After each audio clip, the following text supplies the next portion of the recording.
We need to measure success in a different way. And I think that buying a house, maybe that's not the way forward for us as a society. Of course, it's great to have your own home, and that's difficult because, we acquire things, and I've measured my success by, my homes and what I've got, and that's how we were raised. But I'm reading more and more young people looking at a zero carbon footprint.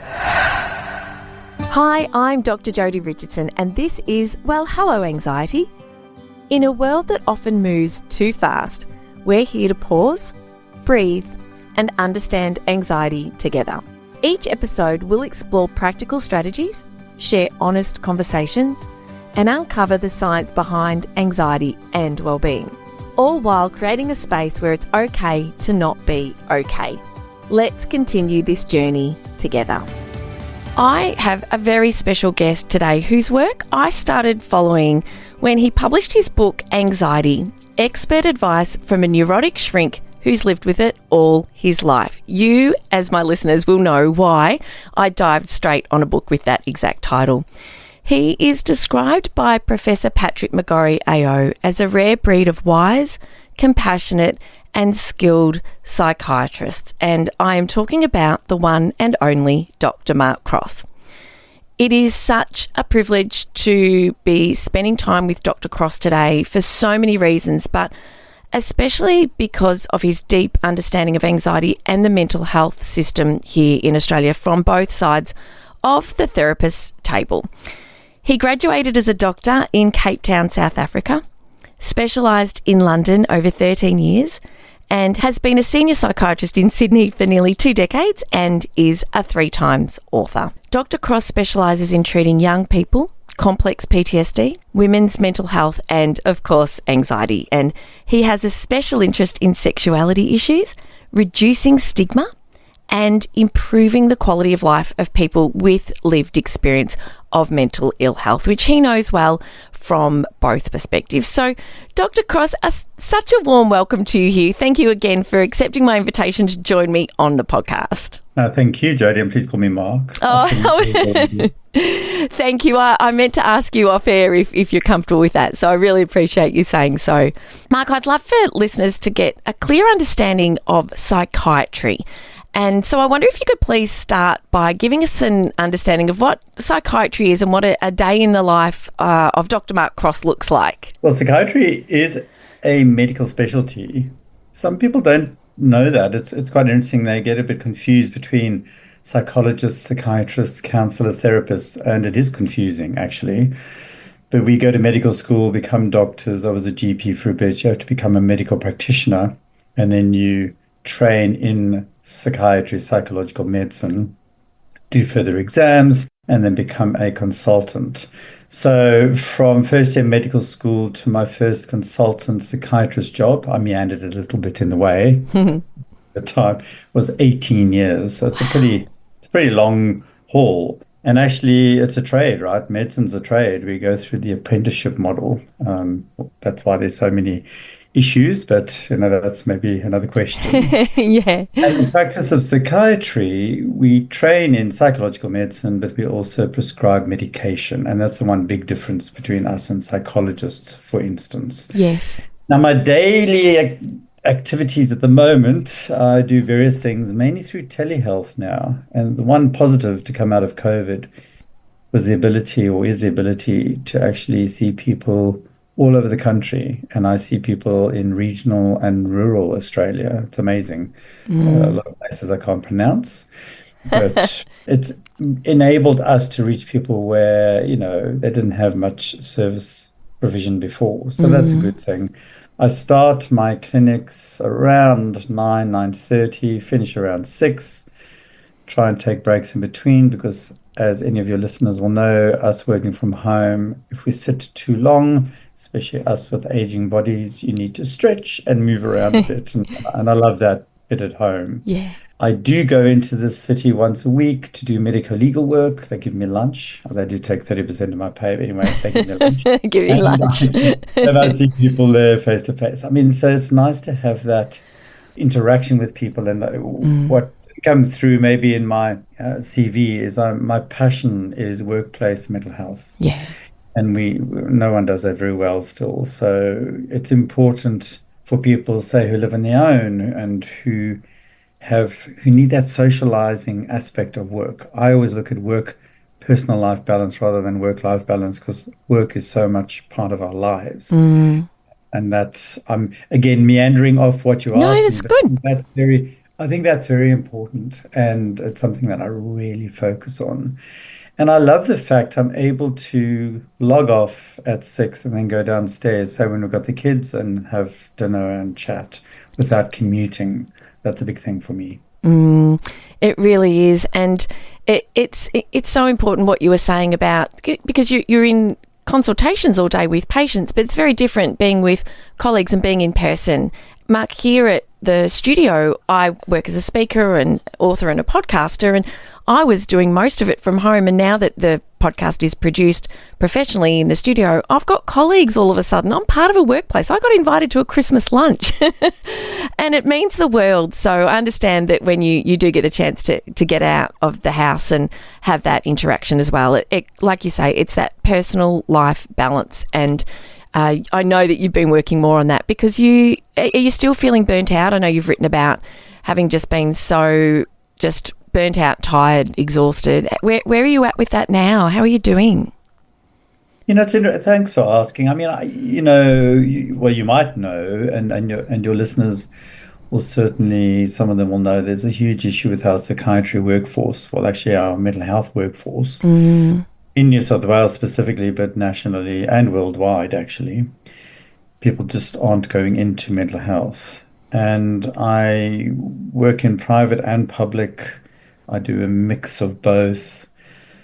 In terms of burnout, it's interesting. It's not a medical condition, but it's defined by the World Health Organization as you sort of losing sort of interest and feeling sort of, that you can't really give yourself at work. And I mm, feel like quite a bit at times. And even with the book, I really should be pushing the book now. It's absolutely spot on in terms of what's going on at the moment because I write about burnout, I write about workforce issues, I write yeah. about the crisis unfolding in mental health, as you know. Yes.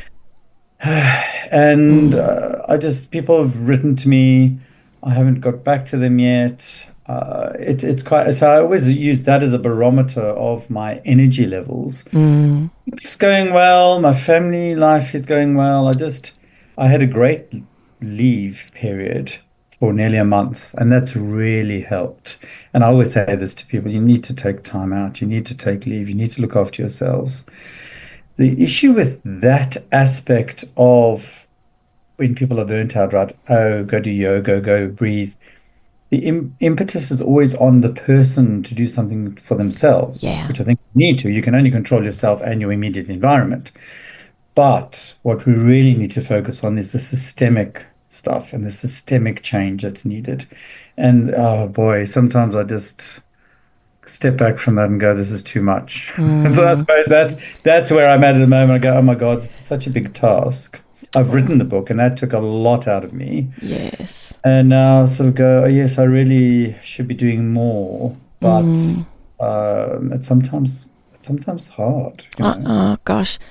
I hear you. And the book, of course, is Mental State Navigating Australia's Insane Mental Health System and How to Fix It. And it is full. I have, I mean, enjoyed is a word that I've really enjoyed the learning that I've taken, but it's also really, it's a hard topic that you've covered so brilliantly. But it's sad, isn't it, to sort of know that there's so much to do. There's so much work to do to make the system more user-friendly for consumers. And you don't kind of subscribe to the cone of clinical silence, as you wrote about in the book. You like to share a little bit more about some of your journey and your anxiety. And of course, that takes a lot of emotional energy as well, doesn't it? It does. I mean, you do have to have boundaries. I think it's important that. But it's interesting on your point about accessibility and user friendliness. Our systems and I say systems because, there's private and public and different state systems and federal systems. It's very confusing. We are not user friendly. And I Mm, still get people, friends of mine and colleagues even, calling me to try and work out a pathway to get their loved one to be seen by someone. And mm, people still don't understand the system. Honestly, we are the worst at promoting ourselves. So, mental health promotion and reduction of stigma and discrimination is a huge thing, but we crap at it actually. mm, And then people try and access the system, and there's just block after block, including, people like me who close our books because, yes, we give a lot, but over the years, for me, that has led to increased burnout because mm, you give yourself emotionally and you have to have ways of coping with that mm. and And and seeking help for yourself and switching the phone off. And I don't do inpatient work anymore, and it's great. I'll put my phone down. So funny. mm. All of us will relate, right? When sometimes I do that, and every now and then I get anxious. I go, "Oh my God, where's my phone? Where's my phone?" It's actually quite I think useful to it's have called people. nomophobia. Yes, exactly. We name these things, right? Yes, it's and inpatient work being the work in hospitals with patients. And gosh, you wrote extensively about the experience and what that is like. And one of the things that came to mind for me is the experience of somebody who is in emergency need or urgent need of mental health support, and how difficult that route can be. Whether or not you going in through a CAT team, like a mental health team that sort of come to you and take you through the system that way, or whether or not you're presenting an emergency, and just how traumatic it can be, and how it can really amplify the struggles of people when things get to a point where they're needing emergency treatment and trying to get into the system to get the help that they need, and just how hard that is. I wonder if you could please give us an overview for those that are listening that think, right, well, if I do need to find some help for me or for someone, what advice would you give? What would you say to people listening now as to, as the systems stand at the moment, what kind of steps could they take? Yes, this is important because people, as you absolutely rightly say, get confused, as I've said as well. Mm, I always find it useful to look at charities and non-government organizations first, and their helplines. And again, these aren't very well promoted, so people don't know they're there. But we've got amazing charities. For instance, I'm a SANE patron. So SANE Australia looks at helping people with complex mental health issues. They've got phone lines with counselors at the other side of the phones to discuss these sort of things with people and help them along the journey. mm, The community funded teams that can help. Now, I look at this, we should be able to go online and press a button and say, this is what we need, right? mm, So the federal government, the Commonwealth, have started online Head to Health. So they're called Medicare Mental Health Centers. These are primary health networks. So the country's been divided into 31 primary health networks. So you go into your area, you go online and see what's available in terms of support. But really, what people generally still rely on is the general practitioner. And some GPs are finding this hard, right? So people go to their GPs, women more than men, I have to say. mm, There's an ongoing issue there. So GPs will then be able to, as you say, start medication if necessary, or more likely they'll write a mental health plan. So that's a Medicare funded 6 to 10 sessions per year plan to see a psychologist. I always say you should go and start with that unless things are really quite complex and serious. Go talk to a psychologist. They should be able to help look at various issues with you, and whether you need medication. They can then say, hey, I think you need to see a psychiatrist. Again, your GP can refer to one. The big issue, though, of course, is accessibility. And then a lot of people wait, or they don't know what to do, and then they end up in the emergency department. So mm. still, most of our interactions with even first timers are through the emergency departments, and as you say, That's not great, No. I have to say. I'm an emergency psychiatrist, by the way. I do miss that. I love that sort of work. Mm. It does lead to burnout. Yeah, you're absolutely right, but I love that sort of work. And we've Yeah. had over 30 royal commissions and inquiries over the past couple of decades with very clear and amazing recommendations that sort Yes. of half-heartedly get taken up. And really, the focus should be on community. And you mentioned acute care teams earlier. Mm. So I trained in London, and of course, this was much more sort of funded at that time. Somebody would be referred to the service. The team, so this is a home treatment team, could go and visit them up to 4 times a day. Oh my And you're goodness. lucky if you can get a phone call. And that Yeah. was a pathway to really access good quality specialist care without having to go to the emergency department to Mm. actually be admitted. And unfortunately, those aren't funded well now. So what happens? You phone anywhere after hours for help, and you will be diverted to the local emergency department. And Yeah. then the local emergency department is not very happy about that. And No. so already, when you then come to the emergency department in panic or crisis, there's already a block, and people can feel that. Mm. What do they do then with that distress? Well, it gets worse, and the Yeah. interactions get worse, and that's not helpful to anybody's ongoing care. So that's one of the issues. It's a big issue, and Mm. really plays out negatively across the emergency departments in our country. Yes. One of the things that is a measure of success of the treatment somebody's getting is 28-day return to Yes, yes. So you look at various KPIs, right? So 28-day readmission. readmission. Thank you. Thank you. And you wrote about in the book a New Zealand retreat. And I remember the 28-day readmission rate was, well, does that mean that was only 7% of people who'd been at the retreat returned within 28 days? Yes, that's exactly right. Yes, So that yes. and but that isn't a health facility. It's great. This is it's a peer-led, lived experience run facility. Mm. And I mentioned that in the book for a couple of reasons, because one of my closest friends is a Maori woman of note who I visited every now and then, and she showed me around what's available there in terms of spiritual and cultural help, and that's all part and parcel of it, right? So they've looked at this need for Mm. people to sometimes just get away. That old asylum, the actual term asylum was is meant to be positive. You seek asylum from the woes and problems that beset you, and then Mm. you somewhere safe and secure where you can be yourself and find healing and peace with support. And that's what this place, Tupaaki, provides. And we, in this country, we are also looking at alternatives really to the emergency department and inpatient admission.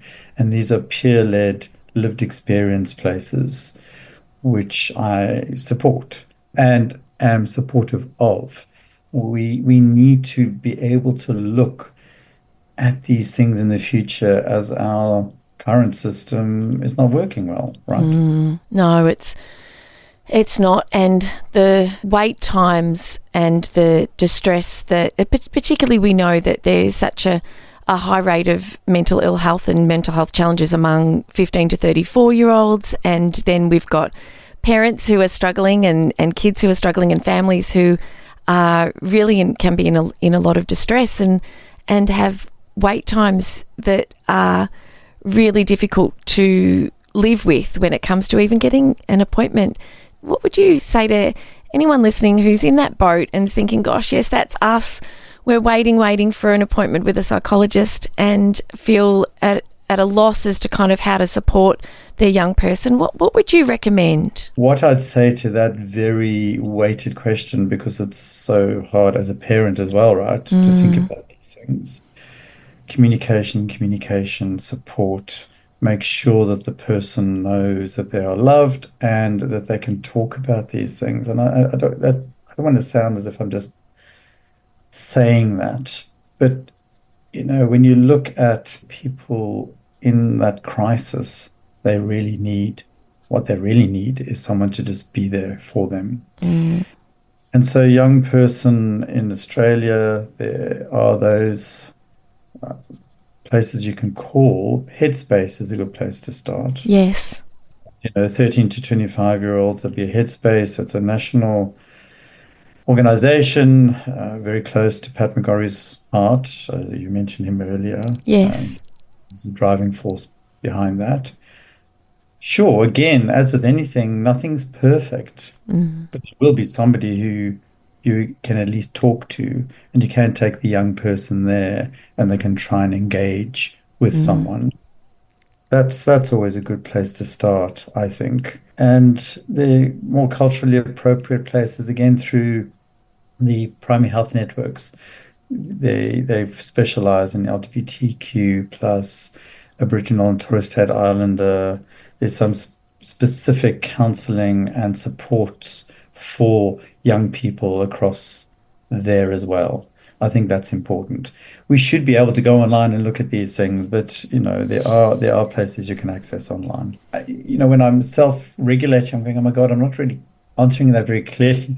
And yet, I'm the expert and I know things. I suppose I can refer people to my book. I'm not good at that. We talked about that earlier. Yeah, definitely read the book. But it's interesting. And just, for instance, there are government organizations, back to Headspace, non-government organizations like Beyond Blue, and SANE, the charity organizations. Young people access social media. And of course, we know the ills and the wrongs and the hurt and bullying and trauma that can be an outcome there, but also this is a whole balancing act. It's also such a useful resource for young people. Mm. And I just laugh sometimes at organizations producing pamphlets and going, kids we don't even know what paper is sometimes at the time, right? I mean, Yeah. we need to go online. We need to have an online base. We Yes. need to get peer support, lived experience people with who are young. Mm. I love my young patients. I mean, I've always enjoyed youth work, but Yes. hey, I'm an oldie now. I mean, I still use words like videos. I'm going, and then they look at me and go, "Oh man, you're so ancient." You got to know what they look at and how to sort of, engage with them. That's what Yes. I'm open about. I know, but the thing is, I often think that, and I'm not on TikTok, but it's been recommended to me more than once to film 50 short videos and start on that platform so that you can kind of get into the stream of information that so many younger people are using, and I've thought the same thing. But then I think, well, with age comes wisdom and experience, and whilst yes, they tend to look to their peers, and that's very, very important. Please don't get me wrong, but I also think that you've got so much to offer, and that if that information that can get through to young people that they can really count on, because I'm constantly, I've got to, how old are your sons? You and John have two sons. How old are they? So Clem will be 15 in August, Oh, yes. 14, and Arlo's just turned 12 in January, just started high school. Oh, And wow. I have to say, poor Clem, he's such a gorgeous kid. He does have access to texting, by the way, on his laptop, but we haven't yet got him a phone. So we've grappled with this for some time now. It's sort of got to the point now, I think he's ready and we're moving forward with that. I mean, they've got four parents, they've got access to our phones. So it's not as if they've, been left in the dark. But Yes. it's interesting you talk about the experience. Absolutely, I agree. It's a working together and balance. Yes, young people relate to young people, but wisdom and experience is also important. I Mm, think my younger boy is an alpha, right? yeah. I love these generational things. Yeah. And he just looks at me every now and then and uses terms that I have no idea about. I'm learning, Yeah. but you need an interpreter when you talk to young people, and sometimes It's it's so true. our boys don't have access to screens during the week. We've always been, put on that, and they read, and of course there's like candy on the weekends, right? So they're on their screen. But they don't go on TikTok. It's interesting. They look at YouTube videos, and, Yeah. and so That's a big thing. Yeah, YouTube is what young people access. Mm, And, to try and get stuff on there is hard, but at the end of the day, that's what they look at. yeah, Just quickly about the bubble. Sure, we're in a bubble. We're in Newtown, Erskineville in Sydney. That's near Sydney University for listeners who don't know. yeah. And our boys go to government school, Newtown Performing Arts. Oh, And wow. now in 2023, we had World Pride in the Southern Hemisphere for the first time in its history. And so the school held this LGBTQ day, and I went along. Yeah. I'm, I'm 60 this year. I grew up in South Africa. In the fascist state, homosexuality was certainly not encouraged. In fact, it It was was illegal. illegal and a mental illness when I was at university. But anyway, moving on from that, I go to the school, Yeah. and it's wonderful having talk about young people, you've got to be open too, right? So I go to the school and I'm pretty open anyway. And the next thing they have a drag show in the quadrangle with the whole school around screaming and shouting. I'm going, am I in another universe? It was, and then they had mental health stalls at the side, and some people knew me from Beyond Blue and some Yes. other charities I worked with. It was just incredible. Oh, wow. I went, wow, well, so was marching across the bridge, right, with the whole family. That was something I'll Oh, always remember. yeah. In terms of there's so much going on or in Middle East and Mm, mental stress and anxiety. I mean, our kids, Mission Australia, another charity I'm really supportive of, they do an annual survey. I don't know if you've ever read it. yes, I have. Yes. Incredible, isn't it? I mean, we look at so many people sneer at young people, go, oh, avocado toast, whatever that was about, I know. young people. And yet, and yet, when we were younger, and I'm hanging into Generation X by my fingernails, by the way, Me, I'm in there with you.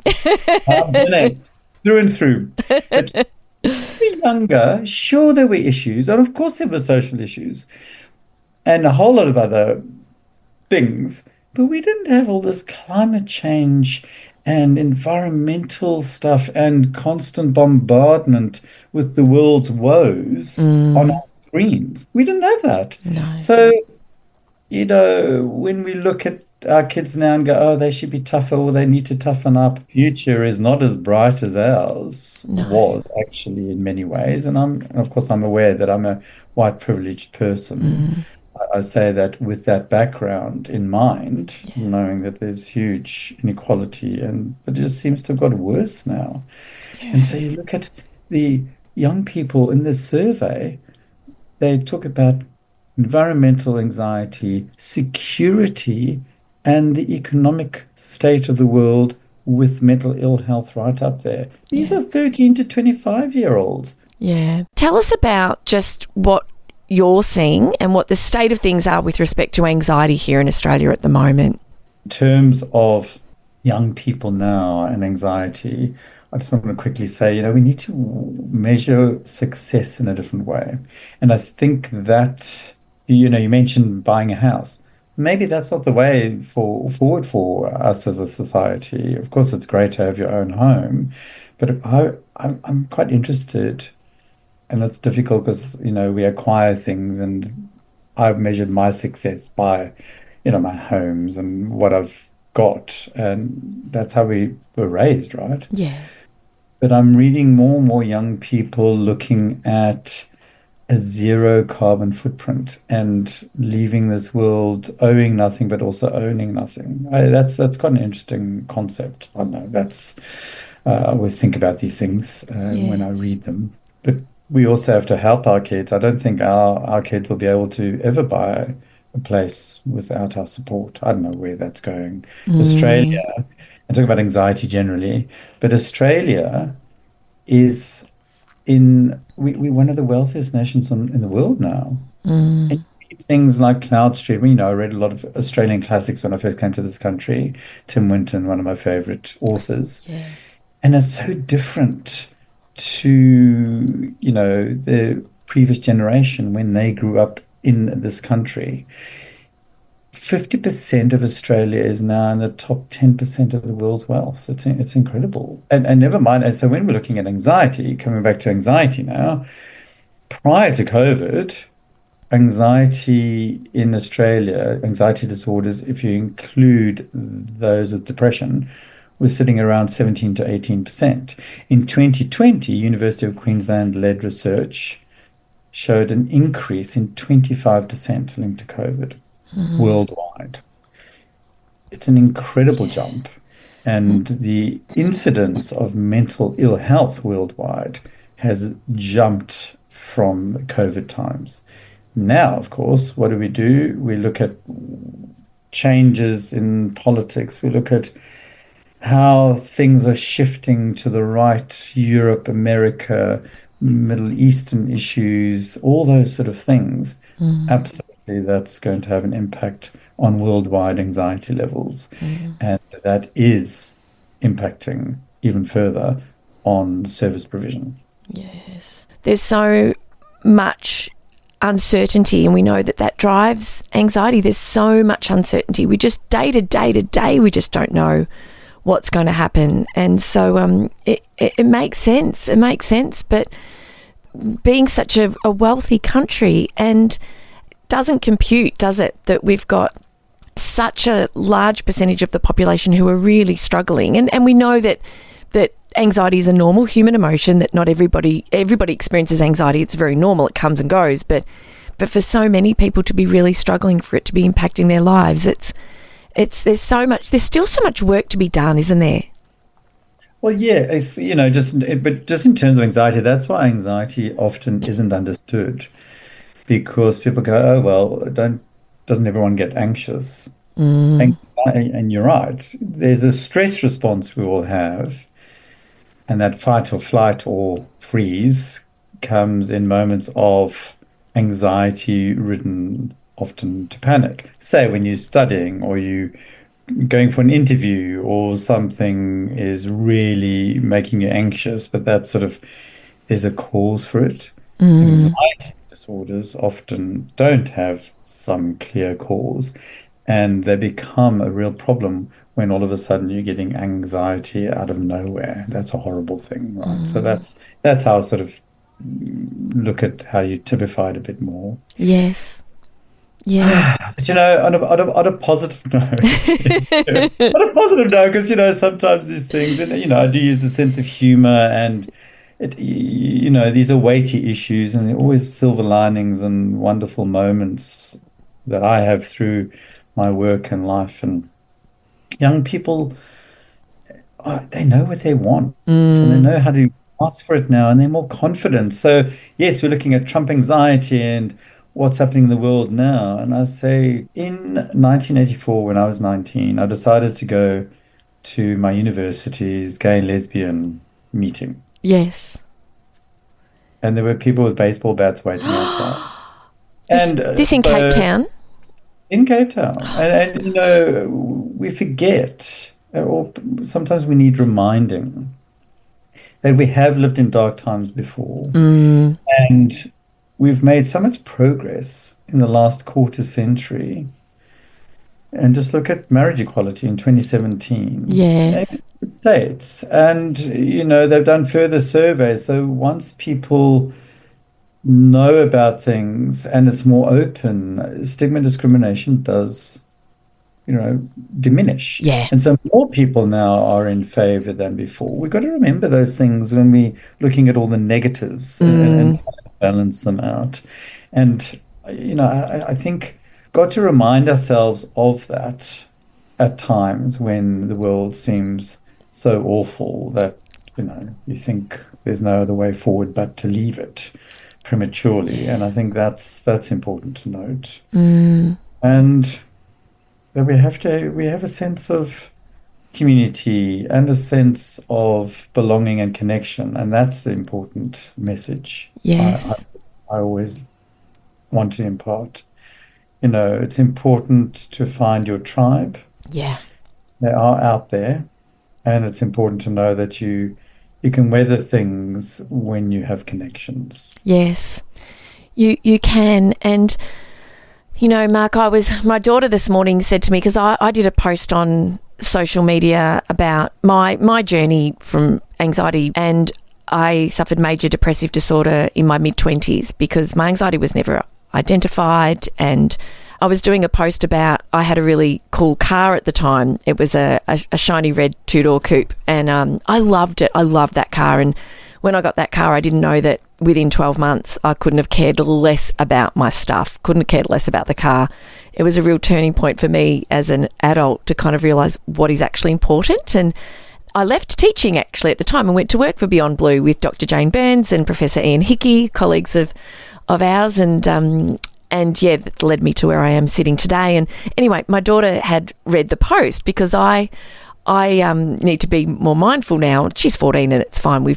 She knows about my history, but she said, "Mum, it was so sad reading about what you went through." But I said, it was tough, but I think the message is that it was a really dark time, but look at what's come of that, and that you can move through when you've got love and support and people around you, and you get professional help as you need it. That as dark and as painful as things can be, there is hope, and hope is such a really important part, and that's something that I really want to make sure that people can hold on to. But I wonder what your thoughts are around hope and around where people can turn to find that if they're struggling, and how to find the little cracks and the light to kind of keep them moving forward if they are struggling while they're listening to this podcast episode. I just want to validate and with love and connection, what's the term I'm looking for, sort of acknowledge what you just said. I think it's important that we acknowledge things. And so I'll answer that in a slightly different way, if you don't mind. Please. But in terms of speaking about these things with our kids, that old-fashioned notion of trying to protect our children, sure, we want to protect them as much as we can, but we've got to be careful that they don't get excluded from what we think is something we shouldn't discuss with them, because kids make up their own stuff and it increases their anxiety. And that's something I've really pushed over the years. Talk to your kids. We have a huge family history of mental ill health and suicide and horrible things. And, my mother didn't want to discuss it. My mother only just started discussing things with me when I became a psychiatrist. Right. And it was hidden and so fraught and stigmatized.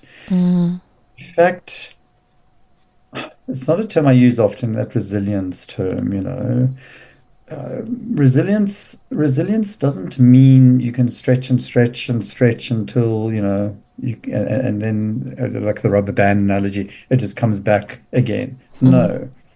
Resilience means, yes, you can stretch yourself at times and take things on, but that's with love and support, boundaries, and making sure that you look after yourself.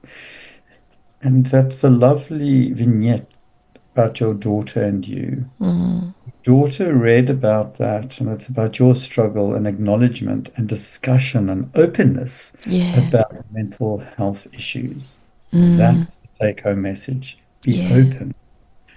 Got to watch out though when, in terms of struggling with what we call symptoms, right? Challenges of mental ill health, that whilst you acknowledge them, you've also got to make sure that you look after yourself and get help so your kids don't feel burdened by it. So there's that real sense of being open, but part of being open is making sure that you show that you can take necessary steps to look after yourself and know when to seek help, because that's good modeling for your children. That's one thing that I've always looked at, and our family are very open about that.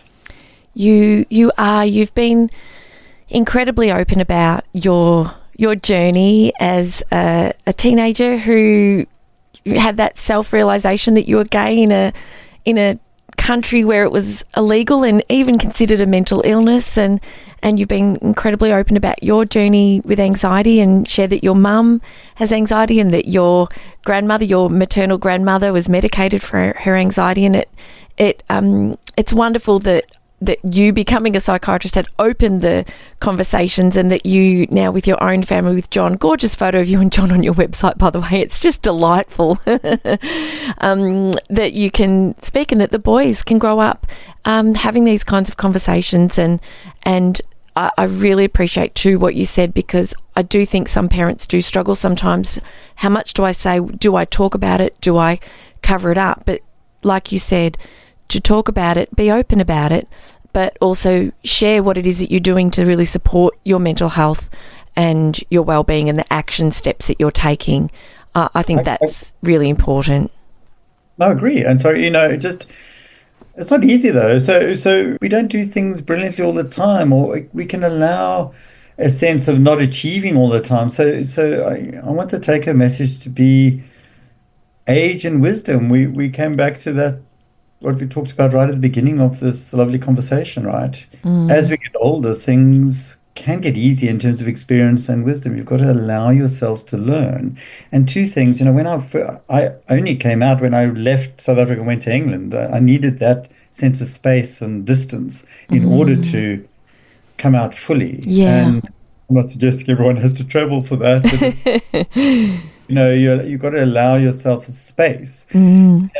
I say this in after the anxiety book, I did a documentary, Beneath the Stigma, which was shown on SBS. And it's wonderful. I think you can access it still on YouTube. And it's a wonderful documentary of myself and 12 people from the book talking about their anxiety. And my anxiety about being gay isn't so much about being gay, it's about the hostile world around you. Yeah. That's what I'm saying. You've got to make sure that you find your tribe and support in order to cope with that. But it was easier, and I tell you now, it was not easy coming out gay. It was easier coming out gay than as a doctor being open about my mental health issues. And that is a sad sort of indictment in a way, but one that I've grappled with and being more open with as I've turned 50 and beyond. So there is always hope. And people in our society, we've got this thing about age. We've got to remember the positives about aging.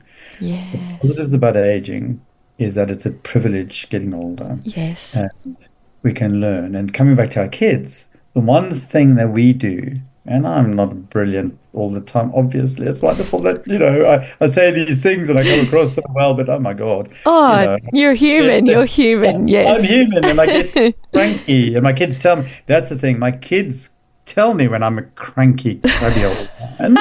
Oh my God, if I told my father that, I'd, get short shrift. And Yeah. the other thing, we apologize to our kids. And that, I think it's a wonderfully strong thing that you can do. You go, you know what? It doesn't have to be at the time. We go, you leave a situation, you think about something, come back after the heat of the emotions all died down, and go, you know what?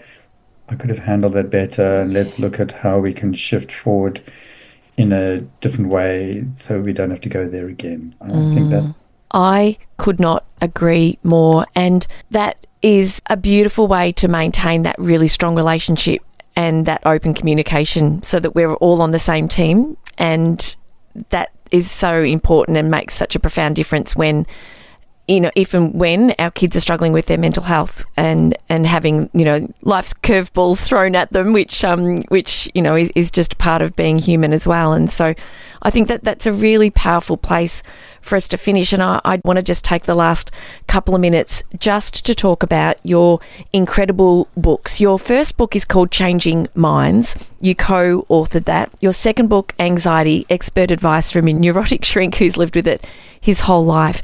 And your latest book, Mental State, published only so recently in 2024, Navigating Australia's Insane Mental Health System and How to Fix It.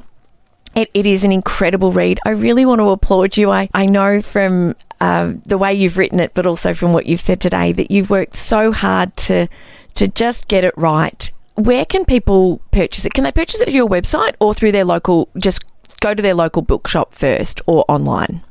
Local bookshop and online. I know Yep. there are options there. Various booksellers do stock it. Yes. I do have a link on my website, and coming back to what you just said, it's incredible. It's wonderful talking to you, and thank you for having me, actually. I never get tired of really talking about things in this space. And sure, we all muddle along at times, but I think the main thing is that we should just talk about it. Mm, To talk about it and be open, and nothing's perfect. And just one more thing with kids, yeah. the studies have shown, yes, they go through a phase. They do go through a phase in their teens where things are really, I don't like if the term phase, but they go through a period of their lives where they do see the other side of from. That's a bit clunky, but you talked about hope earlier.